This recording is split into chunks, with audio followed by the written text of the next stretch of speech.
Bonjour tout le monde, je suis André-Carl Vachon et je suis très fier de vous présenter mon coup de cœur littéraire. L'auteur est pour moi une personne inspirante qui m'a donné le goût d'écrire en histoire de l'Acadie. Saviez-vous que cette année, 2020, marque le 300e anniversaire de l'arrivée des premiers colons français à l'île du Prince-Édouard? Je vous suggère fortement de lire le livre de Georges Arsenault, Histoire illustrée de l'Acadie de l'île du Prince-Édouard, aux éditions La Grande Marée, publié en 2019. Vous découvrirez l'histoire de l'île Saint-Jean, une colonie française fondée en 1720. On apprend dans ce livre, facile à lire et très accessible, que cette année-là, 200 colons sont venus de France ainsi que 2 familles acadiennes. Et ce sont eux qui, dans le fond, vont jeter les bases de la société francophone de l'île d'aujourd'hui. Après la guerre de la Conquête, l'île Saint-Jean va être renommée l'île du Prince-Édouard.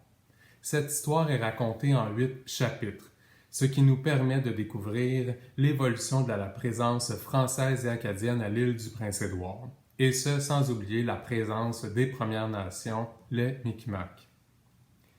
Il est question dans ce livre de colonisation, évidemment de déportation, du retour à l'île, de la vie économique, de la vie religieuse, de l'éducation, la question de vivre en français et aussi toute la question du rayonnement culturel. Ce magnifique livre est agrémenté de plusieurs photos qui appuient le texte. Je vous laisse avec 2 extraits que je trouve vraiment intéressants. Non sans difficulté, la communauté acadienne de l'île reprend des forces.